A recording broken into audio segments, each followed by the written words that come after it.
Hello friends, তোমরা সবাই কেমন আছো? আমি অনেকদিন পরে আবারও একটা নতুন ভিডিও নিয়ে চলে এসেছি তোমাদের সাথে শেয়ার করবো বলে। তো এটা ছিল আর্টিচিউনের ভিডিও, আর ওই দিন ছিল হচ্ছে আমার একটা ফটোশ্যুট। তো ভাবলাম তোমাদের সাথে ব্লগ কন্টিনিউ করা যাক।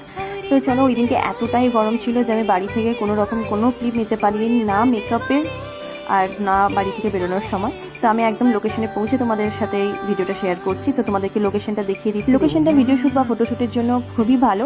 ওখানে এর আগেও আমি ভিডিও শ্যুট করিয়েছি, বাট আমার নিজের সেরকমভাবে কোনো পার্সোনাল কাজ করাইনি। আর আমরা ওই লোকেশনটা ছেড়ে ওরই কাছে আরেকটা লোকেশনে চলে আসি। আর এই ভাইগুলোর সাথে আমার ফার্স্ট কাজ ছিল, আর এক্সপিরিয়েন্স খুবই ভালো, ওদের বিহেভিয়ারও খুব ভালো। যদি তোমরা কেউ কাজ করতে চাও তো আমি ট্যাগ করে দেবো, ওদের মেনশন করে দেবো, তো ওদের সাথে কন্ট্যাক্ট করে নিতে পারো। তো চলো, আমার এখানে শ্যুট কমপ্লিট হয়ে গেছে। এবারে আমি ভাবলাম তাড়াতাড়ি বাড়ি চলে যাবো, কিন্তু এই রেলগেটটা আমাকে কোনোদিনও শান্তিতে বাড়ি আসতে দেয় না। ওখানেই আমাকে এক ঘন্টা আটকে নেয়।